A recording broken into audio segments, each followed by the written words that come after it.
This video is about coping. I know it can be a controversial subject or a touchy subject, especially when it's referring to other people in regards to how they cope with things. And I guess I'm going to try to keep it generalized. I've always wondered what other people are thinking. Now, when I say other people, I'm talking about people I know, friends, family, relatives, things like that. How they feel or how they coped, or if they've even coped with the fact of me having FTD. Keeping in mind and knowing that I definitely have a very much shorter lifespan than what I have expected. I mean, I expected to be putting in another, oh, I don't know, 40, 50 years. But obviously, that is not going to happen. Um, I mean, just going on, you say going on averages, your brain automatically thinks like, oh, yeah, he's reading too much on the web or doing this, that, or the other thing. When the fact is, I do belong to a frontal temporal dementia forum, and there I have read several stories from, actually, I read many stories from many caretakers of loved ones or their relatives that had FTD or some variant form of FTD, like behavioral variant FTD, things like that. And they all pretty much add up to the same thing. Usually, I mean, the stats don't, they're definitely not lying. They're going off of fact. From diagnosis, your lifespan is pretty much anywhere, well, they said as little as 8 months, but we know that's not going to happen. But average is 2 to 10 years, roughly, give or take a couple of years here and there, depending on what site you go to. But overall, it pretty much adds up. It's about 2 to 10 years. So knowing I've got a timeline, as far as, like I said, as far as other people coping with it and things like that, I'm not sure exactly how they're coping with it or if they're even coping with it at all. I know of one individual, I'm not going to say if they're related or not. I know one individual who basically doesn't want to deal with it. They know on the outside and on the surface that yes, I have FTD and things like that, but they really don't want to know what's going on with me personally. And I'm not sure, as far as the disease progressing and stuff like that, I'm not sure why. I don't know if they're thinking that maybe because they're getting up in age and stuff like that, that something like this could happen to them, and this is something that they could go through, and they're just basically, they don't want to hear about it or anything like that, and they're basically in denial. I don't know, but that's their choice, and I accept that. And as far as me coping, it's kind of complicated.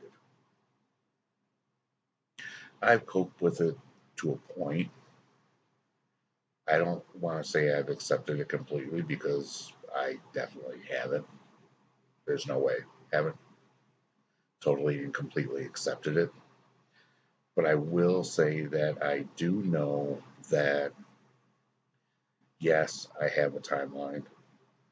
And I'm looking more at the positives Not as a cliche or anything, but I do look for the positives in each and every day. And each and every day that I wake up, I try to find something that I want to accomplish and try to mark off of my to-do list, as it were. Just so I can say I did it and enjoyed it. And on top of that, for the most part, I just enjoy each and every day to the fullest, or at least I try to, or find a way to. Now, the thing is that I do it. Now's not a good time. The thing is that as far as me coping, I think I've gone at least up until this point. I've done the best I can as far as dealing with what I've been dealt with so far. And as new things arise, I deal with them accordingly. Um, Now, as far as my better half, Grace, that's a different story. As far as her coping, I can only speak to the effect of, or to the extent of what I know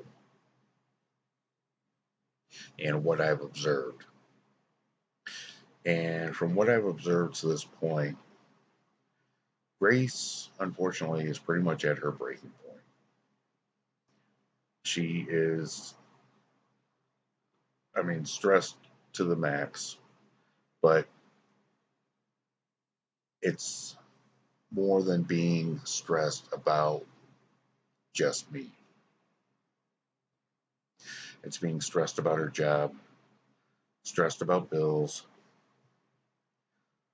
stressed about how to put food on the table, stressed about how to keep a roof over her head, etc., etc., etc. I know most everybody has the same issues and problems and things like that. Grace, unfortunately, in regards to my shortened longevity, let's say, I don't think she's really totally dealt with it. And to my knowledge, she has not talked to anybody about it. So I don't know if the problem is that there's just nobody available to talk to or what's going on. But even at work, she really doesn't talk to anybody, in regards to home life. It's all pretty much work related stuff, things like that, things you'd expect. But in my opinion, I'd definitely say Grace needs somebody to talk to. She is very literally at her breaking point. Like breaking point as in going over the edge and locking her up for 3 days and putting her on a 3-day medically induced vacation. It's that bad. And I really wish I could do more, but unfortunately I'm limited. So, in regards to her coping, to my knowledge, that's pretty much where she's at. But on the upside, so this doesn't seem to be like a totally downer video, on the upside, her and I do definitely appreciate each and every day that we're together and that we spend together and do things together, even if it's just going to a doctor's appointment and things like that. We try to have some kind of folly or fun with it. Like, for example, on our way to my neurologist appointment today, I was basically her co-pilot, and I was doing her Pokemon Go thing. That game's a trip. I'm so glad I didn't get involved with it. But anyway, that's another story. But yeah, as far as coping, I really do seriously wonder where some people are at. I talk with some friends and stuff like that. Actually, as far as friends I talk to online and stuff like that, that number has kind of really shrunk drastically. But nonetheless, through the social media and stuff like that, I do keep tabs, and through YouTube and through this blog and things like that, I try to keep my network open, as it were, to make myself available to be contacted and stuff like that for anybody who wants to chat or has questions or anything like that. Questions or comments. Questions and comments are always, always, always welcome on my blog or on my YouTube channel or even on my Facebook. Leave a comment. I'm always open to them, and I always answer questions. But with all that being said, kind of basically only got three things left to say. Pay it forward. Be grateful for what you got. And above all, be good to yourself and others.